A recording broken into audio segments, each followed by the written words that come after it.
दिल्ली में 3 दिन रहने के बावजूद कैप्टन अमरिंदर सिंह से मिलने का वक्त न तो सोनिया गांधी के पास था और न ही राहुल गांधी और प्रियंका वाड्रा के पास।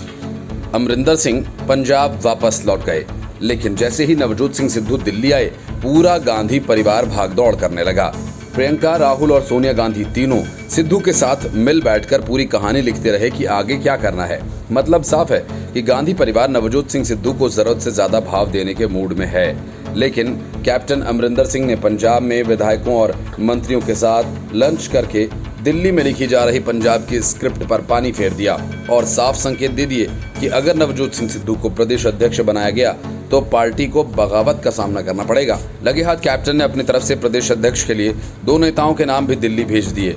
जहां नवजोत सिंह सिद्धू दिल्ली में गांधी परिवार से मुलाकात कर अपनी स्थिति मजबूत करने में जुटे हैं, वहीं कैप्टन अमरिंदर सिंह भी अपने तरीकों से समर्थन जुटा रहे हैं।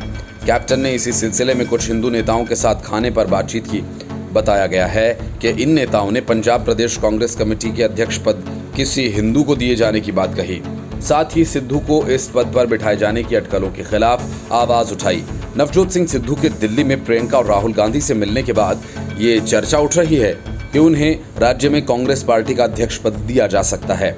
हालांकि इस पर कोई फैसला होने से पहले ही अमरिंदर सिंह ने ये बैठक कर हाई कमांड को संदेश भेजने की कोशिश की कि वे सिद्धू को कांग्रेस प्रदेश अध्यक्ष बनाए जाने के पक्ष में नहीं हैं।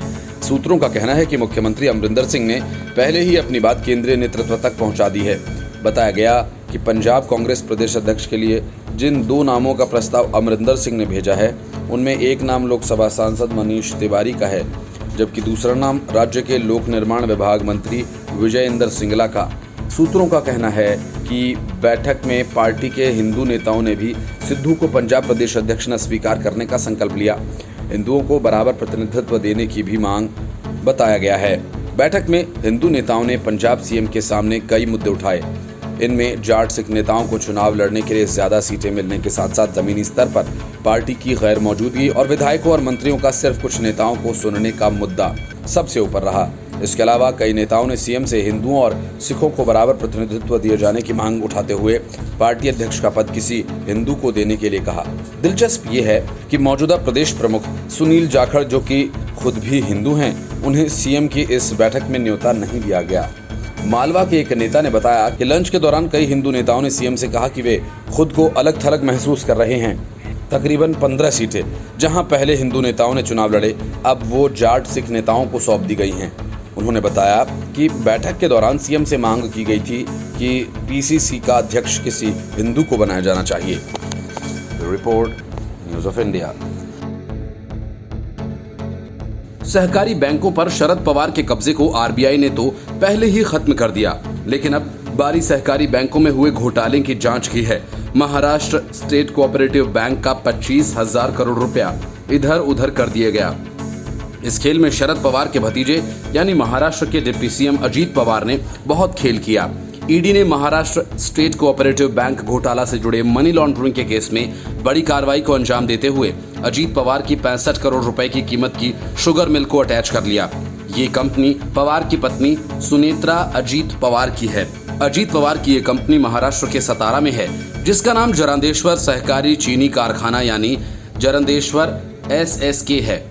ईडी ने अपनी जांच में खुलासा किया है कि जरंदेश्वर SSK को गुरु कमोडिटी सर्विस प्राइवेट लिमिटेड ने वर्ष 2010 में 65 करोड़ 75 लाख रुपए में खरीदा था और तुरंत ही उसे जरंदेश्वर शुगर मिल को बेच दिया गया। खास बात ये रही कि इस कंपनी की ज्यादातर हिस्सेदारी अजीत पवार की पत्नी सुनेत्रा पवार की company sparkling soil private limited के पास है। ईडी के मुताबिक गुरु कमोडिटीज सर्विस प्राइवेट लिमिटेड केवल एक डमी कंपनी है, जिसे जरंदेश्वर SSK को खरीदने के लिए बनाया गया था। सितंबर 2019 में राज्य के विधानसभा चुनावों से पहले ही प्रवर्तन निदेशालय ने Maharashtra state cooperative bank scam में 25,000 करोड़ रुपए के घोटाले के मामले में अजीत पवार के खिलाफ मनी लॉन्ड्रिंग के तहत केस दर्ज किया था। मामले की छानबीन करते हुए ईडी को पता चला कि MSCB ने 2010 में जरंदेश्वर SSK को नीलामी में उचित मूल्य से कम कीमत पर बेचा था। प्रवर्तन निदेशालय ने अपनी जांच में ईडी ने महाराष्ट्र राज्य सहकारी बैंक पर सहकारी शुगर कारखाने की नीलामी में सरफेसी अधिनियम के तहत सभी नियमों का उल्लंघन करने का आरोप लगाया है। जांच एजेंसी के मुताबिक नियमों को ताक पर रखकर MSCB ने निदेशकों और निजी लोगों को मिल को औने पौने दाम पर बेच दिया, जिस वक्त ये घोटाला हुआ था उस दौरान एनसीपी नेता अजीत पवार बैंक के बोर्ड में थे। ईडी ने कहा कि जरादेश्वर एसएसके को जरादेश्वर चीनी मिल द्वारा पुणे जिला केंद्रीय सहकारी बैंक और दूसरे बैंक से 2010 से अब तक 700 करोड़ रुपए का लोन लिया गया था, जो कि अब भी बरकरार है। महाराष्ट्र सहकारी बैंक और नेताओं की मिलीभगत की वजह से निवेशकों को लाखों करोड़ का चूना लग चुका है। यही वजह है कि आरबीआई ने सहकारी बैंक्स में नेताओं, विधायकों, सांसदों को किसी भी पद पर नियुक्त किए जाने पर बैन लगा दिया। एनसीपी को खास तौर से इस फैसले का झटका लगा, क्योंकि ज्यादातर सहकारी बैंक्स को महत्वपूर्ण पदों पर एनसीपी नेताओं का ही कब्जा है। महाराष्ट्र स्टेट कोऑपरेटिव बैंक में घोटाला तब हुआ जब अजीत पवार इस बैंक के बोर्ड में थे, मतलब खुद बैंक के बोर्ड में होकर खुद ही बैंक को चूना लगा दिया। Bureau report, news of India. Paschim Bengal में चुनाव के बाद भड़की हिंसा के मामले में ममता बनर्जी जो खेला अब तक करती रहीं, वह उनको अब भारी पड़ता जा रहा है। इस मामले में मानवाधिकार आयोग की रिपोर्ट के बाद कलकत्ता हाई कोर्ट ने सख्त रवैया अपनाते हुए अब तक की हुई सभी हिंसा के मामलों में एफआईआर दर्ज करने के आदेश दिए हैं। हिंसा में बीजेपी कार्यकर्ता अभिजीत सरकार की हत्या के मामले में हाईकोर्ट ने फिर से पोस्टमार्टम कराने का भी आदेश पारित किया है। हाईकोर्ट ने ममता बनर्जी सरकार को सख्त हिदायत देते हुए कहा कि वह पीड़ितों को राशन मुहैया कराएं, उनका तत्काल इलाज करवाएं। इतना ही नहीं, मानवाधिकार आयोग की टीम पर किए गए हमले के मामले में हाईकोर्ट ने दक्षिण कोलकाता के डीसीपी से जवाब तलब किया। हाईकोर्ट के सख्त रुख को देख माना जा रहा है कि ममता बनर्जी के लिए आने वाले दिन आसान नहीं होंगे, क्योंकि उनके खिलाफ सुप्रीम कोर्ट में भी मामला चल रहा है, जहां उन्हें हिंसा मामले में जवाब देना है। मतलब कि बंगाल में हिंसा का खेल अब जल्द ही काबू में आएगा और वे सारे चेहरे बेनकाब होंगे जिन्होंने हिंसा का नंगा नाच किया और पुलिस चुपचाप सब देखती रही। राज्य में 2 मई 2021 को विधानसभा के चुनाव के नतीजे आने के बाद हिंसा भड़क उठी थी। सत्ताधारी तृणमूल कांग्रेस के समर्थकों पर बीजेपी समर्थकों को निशाना बनाने का गंभीर आरोप है। पीड़ितों ने पुलिस पर भी शिकायत दर्ज करने में टालमटोल करने, हिंसा के दौरान मूक दर्शक बने रहने का आरोप लगाया था। अदालत के आदेश पर जांच के बाद एनएचआरसी की टीम ने 30 जून को हाईकोर्ट को रिपोर्ट सौंपी थी। अब हाईकोर्ट ने राज्य पुलिस को हिंसा के सभी मामलों की एफआईआर दर्ज करने को कहा। इसके अलावा ममता बनर्जी सरकार को भी पीड़ितों का इलाज कराने और उन्हें राशन उपलब्ध कराने के लिए कहा गया। कोलकाता हाईकोर्ट के कार्यवाहक मुख्य न्यायाधीश राजेश बिंदल की अगुवाई वाली 5 सदस्यीय पीठ ने ये निर्देश दिए। पीठ में justice IP Mukherjee, justice Harish Tandon, justice Soumen Sen और जस्टिस सुब्रत तालुकदार भी शामिल हैं। पीठ ने राज्य के मुख्य सचिव को भी हिंसा के सभी मामलों से जुड़े दस्तावेजों को सुरक्षित रखने के लिए कहा है। इसके अलावा कोर्ट ने हिंसाग्रस्त इलाकों के डीएम और एसपी को नोटिस जारी कर जवाब मांगा कि हिंसा को रोकने में असमर्थ रहने वाले जिम्मेदारों के खिलाफ कोई कार्रवाई क्यों नहीं की गई। कोर्ट ने साउथ कोलकाता के deputy commissioner of police Rashid Munir Khan के खिलाफ कंटेम्प्ट ऑफ कोर्ट के आधार पर कारण बताओ नोटिस भी जारी किया है। यह नोटिस जांच के लिए गई मानवाधिकार आयोग की टीम के कार्य में बाधा पहुंचाने वालों को रोकने में असफल रहने पर जारी किया गया है। इसके अलावा कलकत्ता हाईकोर्ट ने राज्य की ममता बनर्जी सरकार को भी आदेशित करते हुए कहा कि राज्य सरकार ये सुनिश्चित करे कि हिंसा पीड़ितों का समुचित इलाज कराया जाए, साथ ही पीड़ितों को मुफ्त में राशन भी उपलब्ध कराया जाए।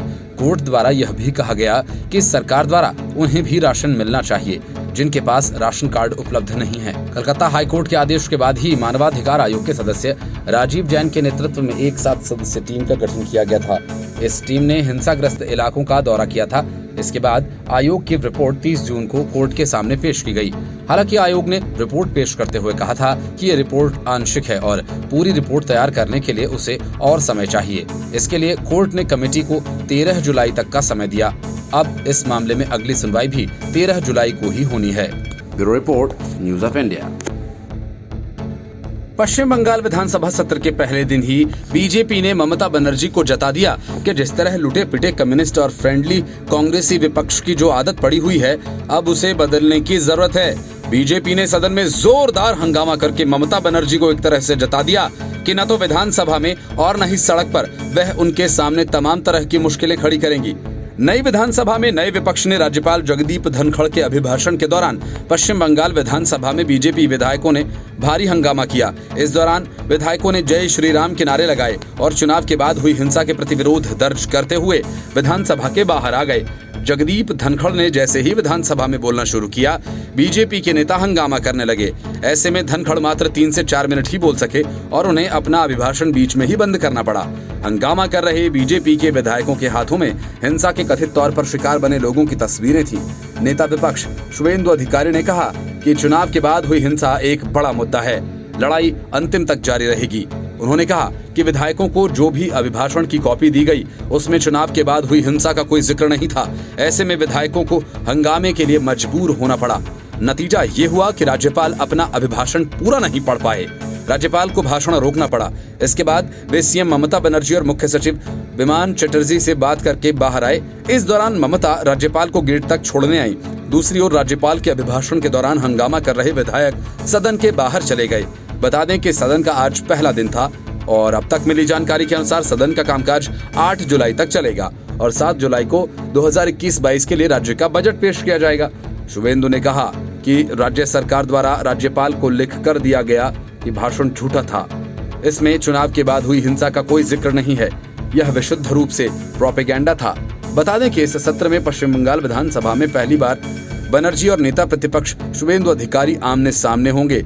एक समय ममता के करीबी माने जाने वाले अधिकारी विधानसभा चुनाव से पहले बीजेपी में शामिल हो गए थे। उन्होंने चर्चित नंदीग्राम सीट से कम अंतर से मुख्यमंत्री को हरा दिया था। 2 मई को विधानसभा चुनाव के परिणाम आने के बाद बंगाल में कई जगहों पर हिंसा भी हुई थी और इसी हिंसा को लेकर बीजेपी लगातार बंगाल सरकार पर सवाल उठा रही है। बीजेपी का कहना है कि पुलिस हमले के दौरान मूक दर्शक बनी रही। बंगाल सरकार का कहना है कि शपथ ग्रहण समारोह के बाद एक भी हिंसा नहीं हुई है। शपथ से पहले कानून व्यवस्था की जिम्मेदारी चुनाव आयोग के पास थी। बीजेपी 75 विधायकों के साथ विधानसभा में मुख्य विपक्षी दल है। कांग्रेस और वाम दलों का मौजूदा विधानसभा में कोई सदस्य नहीं है। अप्रैल मई में हुए चुनाव में तृणमूल कांग्रेस की जीत के बाद विधानसभा का ये पहला सत्र है। Bureau report, news of India. Priyanka Vadra और राहुल गांधी के तमाम किए कराए पर अमरिंदर सिंह ने पानी फेर दिया। कैप्टन ने ऐसा दाव चला कि जिस सिद्धू की ताजपोशी की खबरें कांग्रेस फैला रही थी और यह दावा किया जा रहा था कि सारा मामला सुलझ गया है, फॉर्मूला तैयार है, उसकी घोषणा जल्द ही हो जाएगी, लेकिन अमरिंदर सिंह ने ऐसी चाल चली कि सिद्धू की ताजपोशी तो अटक ही गई, कांग्रेस के सामने एक नई मुसीबत भी खड़ी हो गई। अब अगर सोनिया गांधी सिद्धू को पार्टी का प्रदेश अध्यक्ष या फिर चुनाव अभियान समिति का अध्यक्ष नियुक्त करती हैं तो उन पर हिंदू विरोधी होने का ठप्पा लग जाएगा, क्योंकि पंजाब के हिंदू नेताओं, मंत्रियों और विधायकों ने सत्ता में आधी भागीदारी की मांग कर डाली है। यही वजह है कि कश्मकश में पड़ा आला कमान फिलहाल कोई फैसला नहीं ले पा रहा है और मंथन अब भी जारी है।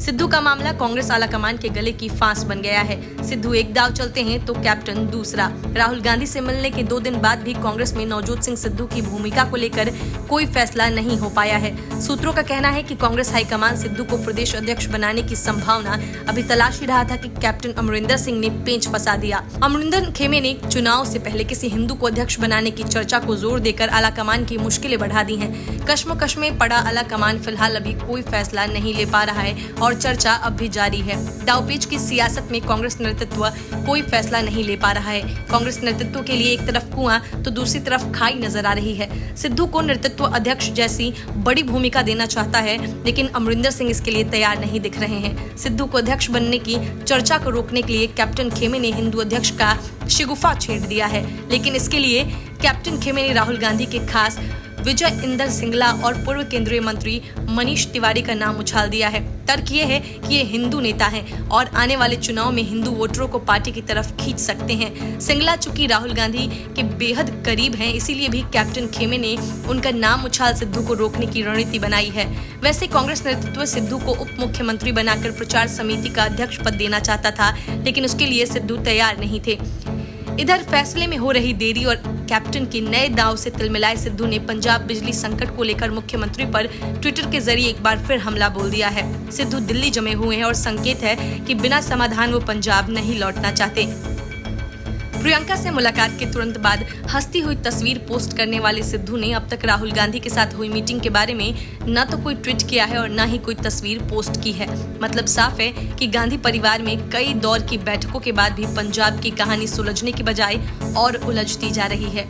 Bureau report, news of India.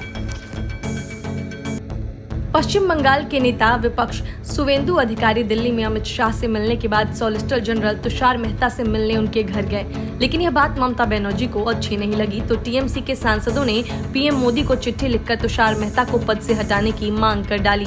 TMC का आरोप है कि तुषार मेहता ने कुछ दिन पहले दिल्ली में नारद घोटाले के आरोपी बीजेपी नेता सुवेंदु अधिकारी से मुलाकात की थी। इस पत्र में बताया गया है कि सुवेंदु अधिकारी कई आपराधिक मामलों के आरोपी हैं। पीएम को यह पत्र टीएमसी सांसद डेरेक ओब्रायन, सुवेंदु शेखर रॉय और महुआ मोइत्रा की तरफ से लिखा गया है। इसमें कहा गया है कि सुवेंदु अधिकारी ने तुषार मेहता के आवास पर जाकर उनसे मुलाकात की थी। इस संबंध में मीडिया में खबरें आई हैं। सॉलिसिटर जनरल दूसरे बड़े लॉ ऑफिसर हैं और नारदा सहित कई महत्वपूर्ण कानूनी मामलों पर सरकार और उसकी जांच एजेंसियों को सलाह देते हैं। नारदा केस की जांच सीबीआई कर रही है। टीएमसी सांसदों ने पत्र में लिखा है कि नारदा मामले के एक आरोपी से मिलना सॉलिसिटर जनरल के वैधानिक कर्तव्यों के साथ सीधे तौर पर हितों के टकराव में है। इसीलिए जनता के मन में किसी भी संदेह से बचने के लिए तुषार मेहता को पद से हटाने के लिए जरूरी कदम उठाए जाने चाहिए। नंदीग्राम से बीजेपी एमएलए सुवेंदु अधिकारी 1 जुलाई को दिल्ली में थे। यहां उन्होंने सबसे पहले केंद्रीय मंत्री अमित शाह से मुलाकात की थी। अधिकारी ने पश्चिम बंगाल विधानसभा चुनाव में मुख्यमंत्री ममता बनर्जी को नंदीग्राम सीट से शिकस्त दी थी। अधिकारी चुनाव से कुछ महीने पहले टीएमसी छोड़कर बीजेपी में शामिल हुए थे। नारदा केस ममता बनर्जी की दुखती रग है। इस मामले में पिछले दिनों टीएमसी के 2 मंत्रियों समेत कई नेताओं को हिरासत में भी लिया गया था। तब भी ममता बनर्जी ने हाई प्रोफाइल ड्रामा किया था। Bureau report, news of India. Pratap Sarnaik, Anil Deshmukh, Anil Parab, Ajit Pawar और अब विश्वजीत कदम। उद्धव ठाकरे सरकार के मंत्रियों और विधायकों की एक ही कहानी है, लूट लाओ और कूट खाओ। ताजा मामला राज्य सरकार के मंत्री विश्वजीत कदम के रिश्तेदार का है। मामला सिर्फ रिश्तेदार का ही नहीं, विश्वजीत कदम की पत्नी भी इस मामले में फंसी हुई हैं, जिन्हें ईडी ने पूछताछ के लिए बुलाया था, लेकिन वो पूछताछ के लिए गई नहीं। केंद्रीय जांच एजेंसी ईडी की टीम अमित भोसले से पूछताछ कर रही है। ये पूछताछ मनी लॉन्ड्रिंग एक्ट के उल्लंघन से जुड़े मामले में हो रही है। आरोपी अमित भोसले महाराष्ट्र के बेहद चर्चित कारोबारी अविनाश भोसले के पुत्र हैं। हालांकि इनके जीजा विश्वजीत कदम महाराष्ट्र सरकार में मंत्री हैं। पिछले कुछ महीने पहले मनी लॉन्ड्रिंग मामले से जुड़े केस में ईडी ने एक मामला दर्ज किया था। उसके बाद मुंबई सहित कई अन्य लोकेशंस पर छापेमारी की गई। छापेमारी के दौरान कई महत्वपूर्ण दस्तावेज और सबूत जांच एजेंसी के तफ्तीश करने वाली टीम के हाथ लगे। लिहाजा उसी मामले की पड़ताल के लिए पूछताछ के लिए अमित भोसले को मुंबई जोन स्थित ईडी दफ्तर में पूछताछ के लिए बुलाया गया। इसी केस में अमित भोसले के पिता अविनाश भोसले को भी जांच पड़ताल के लिए होने वाली पूछताछ के लिए बुलाया गया था, लेकिन वो ईडी दफ्तर नहीं गए। इसके साथ ही अमित भोसले की मां को भी ईडी ने पूछताछ के लिए नोटिस भेजा था, लेकिन वो भी पिछले नोटिस पर नहीं गई थीं। ईडी के सूत्रों का कहना है कि आने वाले वक्त में उनकी मुश्किलें और ज्यादा बढ़ने वाली हैं। अमित भोसले के पिता अविनाश भोसले, मां गौरी भोसले और अमित भोसले की बहन पर ईडी ने कुछ समय पहले फेमा कानून के तहत एक अन्य मामला दर्ज किया था, लेकिन पिछले कुछ समय पहले जांच एजेंसी द्वारा एक अन्य मामला अमित भोसले और उनकी कंपनी के खिलाफ दर्ज हो चुका है। मनी लॉन्ड्रिंग से जुड़ा है। इस मनी लॉन्ड्रिंग केस में अमित भोसले के साथ उसके परिजनों से जुड़े इस पूरे मामले की भी जांच हो सकती है। इसलिए एक अनुमान ये भी लगाया जा रहा है कि आने वाले वक्त में विश्वजीत कदम की पत्नी समेत उस परिवार के कई अन्य लोगों की मुश्किलें बढ़ने वाली हैं। ईडी सूत्रों के मुताबिक कुछ महीने पहले गौरी भोसले की बेटी और विश्वजीत कदम की पत्नी स्वप्नाली कदम को भी इसी आरोप में पूछताछ के लिए नोटिस भेजा गया था। ईडी के सूत्रों के मुताबिक ये आरोप करीब 8 करोड़ से लेकर 10 करोड़ रुपए को अवैध तौर पर विदेश स्थित प्रॉपर्टी में निवेश से जुड़ा है, जिससे संबंधित प्रमाण सहित दस्तावेज की कॉपी अब जांच एजेंसी के पास मौजूद हैं। उसी से जुड़े मामले पर आगे की तफ्तीश के लिए लगातार जांच एजेंसी कई लोगों के बयान दर्ज कर रही है और उसके आधार पर कई अन्य लोगों को पूछताछ के लिए ईडी दफ्तर में बुलाया जा रहा है। महाराष्ट्र के चर्चित कारोबारी अविनाश भोसले के खिलाफ इनकम टैक्स की टीम भी तफ्तीश कर रही है। पिछले साल मुंबई, पुणे सहित 23 लोकेशंस पर इनकम टैक्स की टीम ने छापेमारी भी की थी और उसी छापेमारी के दौरान कई महत्वपूर्ण दस्तावेज और बैंक डिटेल्स, प्रॉपर्टी के दस्तावेजों को इनकम टैक्स ने जब्त किया था। इनमें से कई महत्वपूर्ण सबूतों को इनकम टैक्स विभाग ने ईडी के साथ बाद में साझा भी किया था। उसी के आधार पर इस तफ्तीश में कई सबूत के बंडल आरोपियों के खिलाफ परेशानी का सबब बनते हुए दिखाई दे रहे हैं। Report, news of India.